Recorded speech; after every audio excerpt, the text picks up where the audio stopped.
Picture yourself behind a broad mahogany desk in a bank in Cleveland, Ohio, in the first years of the 1900s. You are a serious man. You wear a heavy watch chain and a heavier reputation, and you have not built either by being a fool. Across from you sits a plump, pleasant, unremarkable woman in an expensive but slightly fussy dress, the wife of a respectable local doctor, and she is embarrassed. She does not want to be here.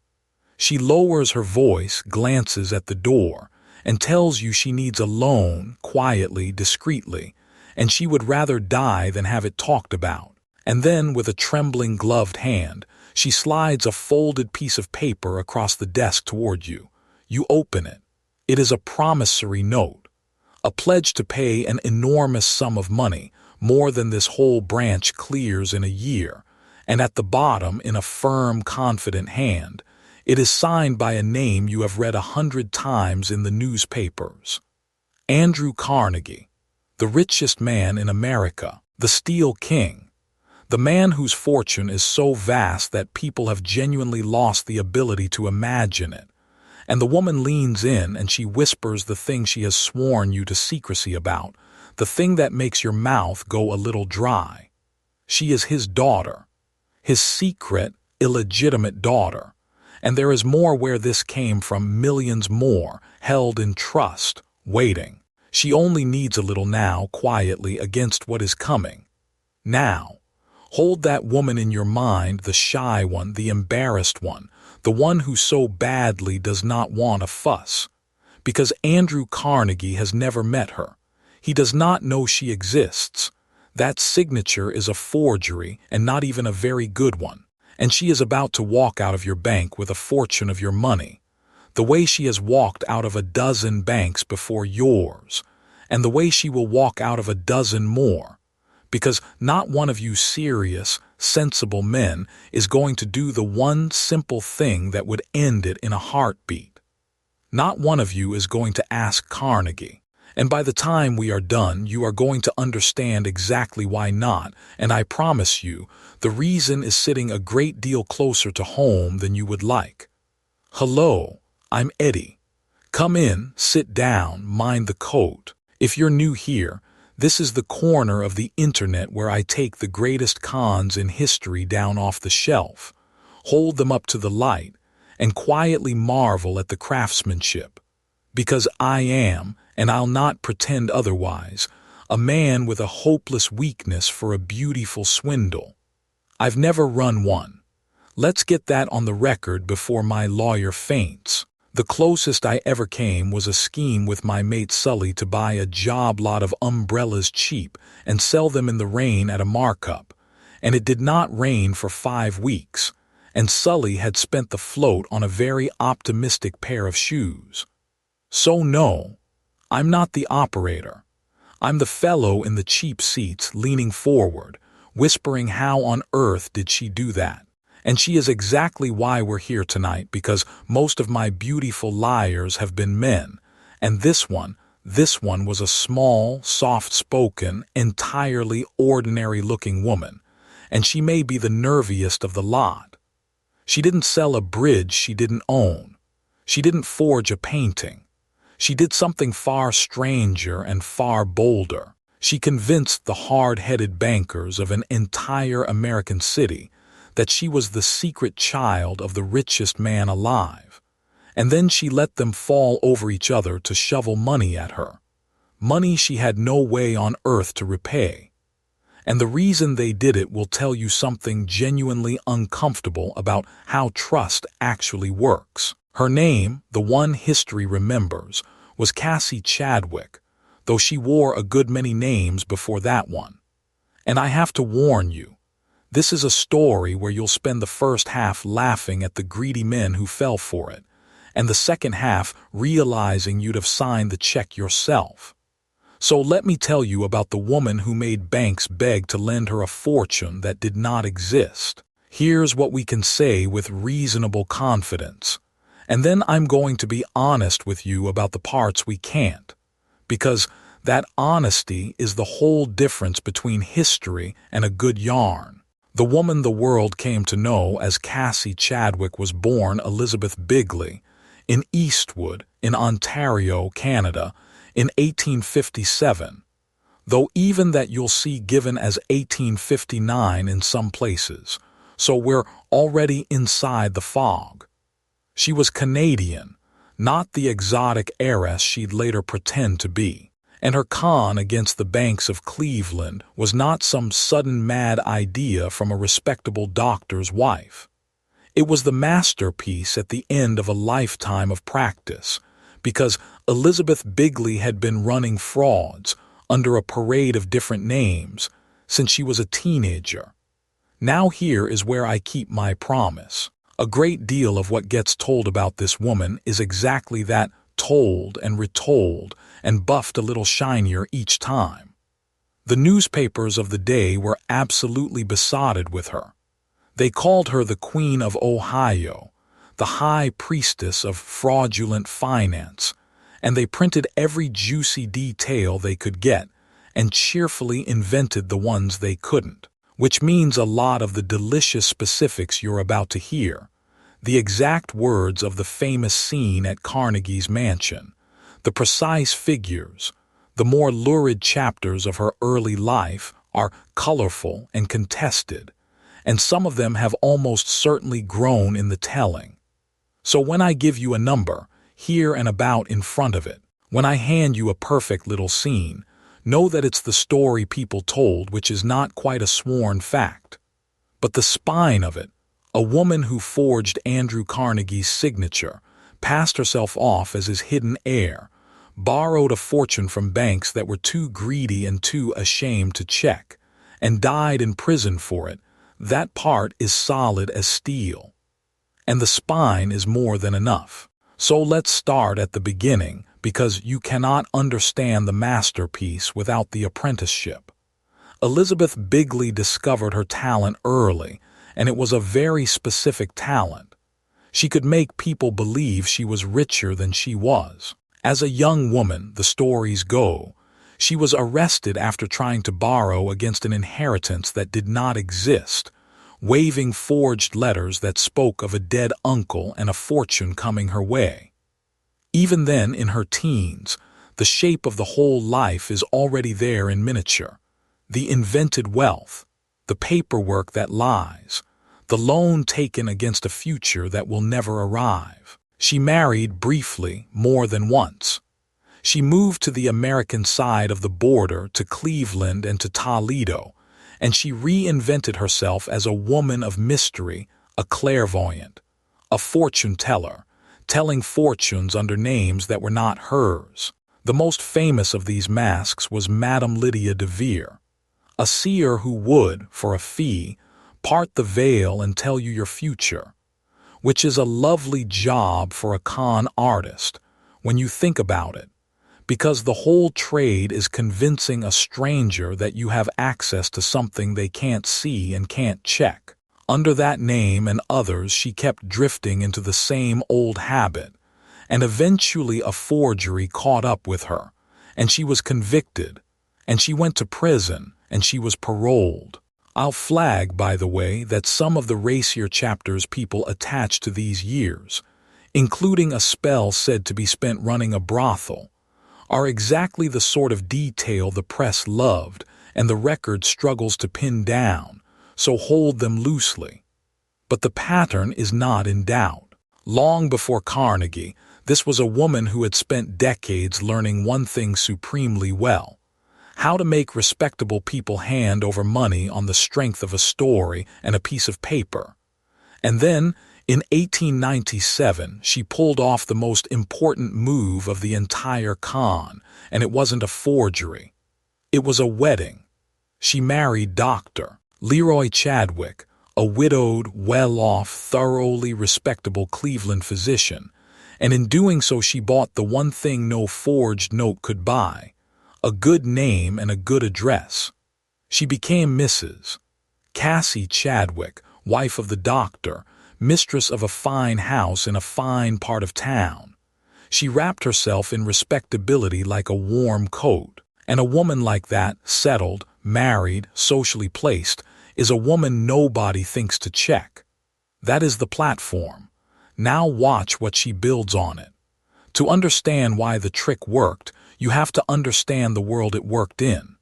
This is the Gilded Age, the great glittering boom at the turn of the 20th century, and it is a world absolutely drunk on the idea of the secret fortune. These are the years of the robber barons, of men who went from nothing to unimaginable wealth in a single lifetime, and standing at the very summit of them all is Andrew Carnegie, the Steel King, a man so rich that when he sold his company, the number attached to him stopped meaning anything to ordinary people. Carnegie wasn't just wealthy. He was a symbol of wealth, the human embodiment of a fortune too large to picture. And here is the crucial thing about banking in that world, the soft spot the whole con slides into. Lending, in 1902, ran on reputation and on private trust far more than on paperwork and verification. There was no quick way to check a claim, no telephone call across the country to confirm a signature, no central registry a clerk could consult, no instant anything. If a respectable married woman told you a discreet, plausible secret and showed you a document, and other important men in town seemed to be quietly taking her seriously, your options for actually testing it were slow, awkward, and socially explosive. And into a world like that, the phrase secret illegitimate daughter of Andrew Carnegie does not land as absurd. It lands as thrilling, and worse, it lands as plausible. Everybody knew rich men had secrets. Everybody wanted to believe there were hidden fortunes just waiting for the right discreet man to attach himself to one. She wasn't fighting the spirit of the age. She was surfing it. So how did she actually do it? And here I want to be careful because I love the audacity of this and I am going to show it to you, but I'm showing you a specimen behind glass, not handing you a kit. This isn't a manual. It's a warning with the mechanism visible. It begins, around 1902, with a piece of pure theater so bold it takes the breath away. The story, and remember, this is the polished version, the one everyone loves to tell, goes like this. Cassie Chadwick arranges to travel to New York in the company of a Cleveland lawyer, a man usually named as Dylan. And while they are there, she asks him, ever so casually, to drive her to a particular address. It is the Fifth Avenue mansion of Andrew Carnegie. She goes up to the door. She is admitted, and she goes inside. And this part is real enough, though what she actually did in there was likely nothing more than speak briefly to a member of staff on some invented pretext. But the lawyer doesn't know that. The lawyer just sees the thing that matters. This unassuming woman walking, welcome, through the front door of the richest man in America, and after a while walking back out. And then, as she settles back into the carriage, the trap springs gently, deniably, perfectly. She is flustered. She has, it seems, let something slip or dropped a paper, and now she must swear him to secrecy. And out it comes in a hush. The reason she can come and go from that house is that she is Carnegie's daughter, his illegitimate daughter, his shameful, hidden, tenderly provided for secret. And as proof, there are notes of promissory notes signed by Carnegie's own hand, held in trust for her, against the day the truth can finally be told. She isn't asking the lawyer for anything. That's the beauty of it. She's confiding in him. She's making him a keeper of the biggest secret in America. And a man who has been trusted with a secret like that does not go home and forget it. He goes home and very discreetly cannot help himself. Because that's how the poison spreads, not through her but through them. She rarely had to make the pitch at all. The men she confided in did the selling for her, whispering it to bankers, to lawyers, to wealthy friends, each one thrilled to be on the inside of the secret, each one certain the others had surely checked. And now the forged paper does its work. She produces notes said to bear Carnegie's signature. Figures that get reported include a note for $250,000, another for $500,000, securities said to run to several million, and a breathtaking claim of some $7 million in notes tucked away, with an inheritance of $400 million to come when Carnegie died.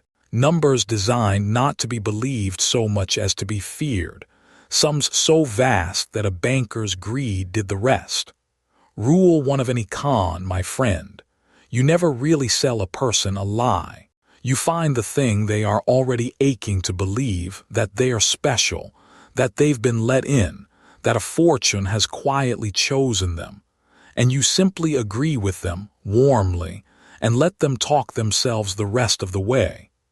Cassie Chadwick's bankers weren't argued into anything. They argued themselves into it because every one of them wanted desperately to be the discreet, clever man who got in early on Andrew Carnegie's secret and was rewarded for his tact. And so they lent. And here is the detail that turns my stomach and tips my hat at the same time. They lent at savage, secret rates of interest. Think about what that means. If you genuinely believe this woman is a Carnegie heir sitting on millions, you also know she's trapped. She can't shop around, she can't make a fuss. She can't let it be public because the whole thing depends on secrecy. So you don't offer her a fair rate. You gouge her. You lend her $100,000 and write the note for far more because where's she going to go? Her own bankers were, in their minds, quietly robbing a defenseless heiress. They thought they were the sharp ones. They thought she was the mark. That's the black comedy at the center of this whole thing. The greed that made them lend was the exact same greed she was counting on to keep them quiet. And now we arrive at the real question, the one that should be screaming in your head. It's the same question that should have been screaming in theirs. Why did nobody just ask him? Carnegie was alive. Carnegie was findable. A single letter, a single discreet inquiry through a trusted intermediary, sir. Forgive the impertinence, but do you have a daughter in Ohio? And the entire cathedral of lies collapses in an afternoon. So why, for years, did not one of these careful, wealthy, skeptical men pick up the pen and ask? The answer is the whole reason I keep this story on the shelf, because it isn't about her cleverness. It's about their shame, and it comes in two locks. The first lock is the secret itself. The instant you accept that this is Carnegie's illegitimate daughter, you accept that it is a shameful, private, explosive thing, and you cannot go poking at a scandal like that without becoming part of it. To ask Carnegie is to accuse him, to a stranger, of a hidden bastard child. What if you're wrong? What if it gets out that you were the vulgar little banker who wrote to the great man demanding to know about his sex life? The secrecy that made the loan feel safe also made the checking feel unthinkable. And the second lock is even quieter and even stronger, and it's the one that catches us all. Everyone assumed someone else had already checked. The banker lending her money knew that other important men, a respected lawyer, a bank president, this one and that one, were already in on it and already lending. And he reasoned, as we all reason. Well, they're no fools. They must have verified it. A man like that wouldn't lend against a story he hadn't confirmed. And the trouble is that every single one of them was thinking exactly the same thing about all the others. Nobody checked, because everybody assumed the checking had already been done by everybody else. The verification was real. It just lived permanently in the next man over forever. It's a chain of people each leaning on the next, and not one of them is standing on solid ground. And the whole structure holds up beautifully right until somebody looks down. And here's the detail I can never quite let go of, the one that ought to haunt every man who signed. It would have taken so little to break it. Somewhere in that city there was always a mark who got away, The sharp, unhurried soul who hears a wonderful secret and instead of feeling flattered, feels a small cold prickle at the back of the neck. The one who nods politely and thinks, "That's a remarkable story," and remarkable stories are precisely the ones you check. He's not cleverer than the others. He's just not ashamed to be the man who asks. He'd have written the plain, faintly rude letter or sent a trusted friend to make one quiet inquiry, and he'd have watched the whole cathedral fall in an afternoon, and he would have kept every dollar. That man existed. He always exists. The tragedy of Cassie Chadwick's marks isn't that such a person was impossible to be. It's that not one of them was willing to be him, because being him meant risking a single moment of embarrassment, and they would sooner risk a fortune than look for a heartbeat like a fool. But no con runs forever, and this one ended the way these things almost always end. Not with a clever detective, but with a single man who simply wanted his money back. In late 1904, one of her creditors, a Boston banker, usually named as Herbert Newton, decided he'd waited long enough. He had lent Cassie Chadwick a great deal of money against the great Carnegie fortune that was forever just about to arrive, and it kept not arriving, and his patience ran out. He called the loan. He demanded payment, and when she couldn't produce it, he did the one thing the whole con was built to prevent. He made it public.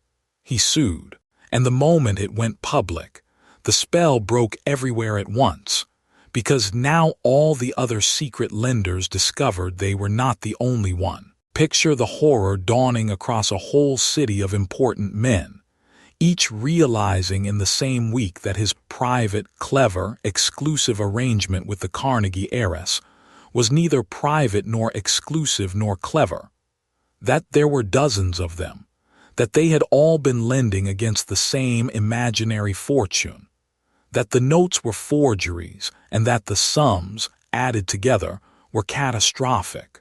Reports put the total she borrowed at something around $2 million, and to feel that number you have to translate it into the money of a century ago, when it was a fortune large enough to break institutions. And break them it did. The one that fell hardest was the Citizens National Bank of Oberlin in Ohio, whose president had lent her a staggering share of the bank's strength. A figure of some $800,000 is commonly cited on the strength of the Carnegie story. When the truth came out, depositors panicked. There was a run on the bank, and it collapsed. Real people, ordinary savers who had never heard of Cassie Chadwick, lost their money because their bank's president had privately gambled it on being clever about a secret heiress. The bank's president himself was ruined, financially and otherwise. This is the part the legend rushes past, and it's the part that actually matters. The charming con had a body count made of other people's savings, and Carnegie, the great man at the center of it whose name had underwritten the whole disaster, when they finally asked him the question that should have been asked on day one, the answer took about 10 seconds to give. He had never met her. He had never heard of her. He had no daughter in Ohio, secret or otherwise. And when they showed him the notes, the famous promissory notes that had moved millions of dollars around the state of Ohio, he pointed out something almost insulting in its simplicity. The signatures were poor forgeries, and beyond that, he hadn't signed a promissory note in something like 30 years. A man of his wealth simply didn't do business that way. Any banker who actually knew how Carnegie handled his affairs would have known in an instant that the documents were nonsense. But of course, none of them had asked the one man who knew. They'd asked each other. So they arrested Mrs. Cassie Chadwick, and the newspapers lost their minds with joy. The trial in 1905 was a national sensation. The plump little doctor's wife, who had swindled the banks of Ohio by pretending to be Andrew Carnegie's love child. And here's a detail I have to flag as exactly the kind of thing that's too perfect not to be suspicious of. It's widely reported that Andrew Carnegie himself turned up at the courthouse to watch. Not out of anger, the story goes, but out of sheer curiosity, the richest man in America come to lay eyes on the stranger who had spent his name like it was her own. Whether he sat through it or merely looked in, I can't swear to. But I love that it's told because it's the perfect image of the whole affair. Everyone, even Carnegie, fascinated by a woman who was, in the end, entirely fictional. She was convicted. The reports on the sentence vary. You'll see 10 years, you'll see 14, but the shape is the same. She was sent to the Ohio penitentiary, and that is where the story ends, not on a yacht with a false name and a sea breeze, but in a prison cell. Her health broke, and in 1907, Cassie Chadwick died behind bars. There's a detail that the record gives us that legend couldn't improve if it tried. She is said to have died on the 10th of October, her own birthday. The woman who had invented so many versions of herself ended on the one date that was truly, unavoidably hers. The great performance was over, and the only fortune she left behind was a trail of ruined men and a name that wasn't even her real one. Now here's why I really keep this one on the shelf, why I didn't just tell it to you for the fun of it. Because it is about you and me a great deal more than it is about a dead con woman from Ohio. It is so easy from where we sit to feel superior to her victims. To think, come on, grown bankers, sensible men, and not one of you thought to write a letter. How could anyone be that stupid?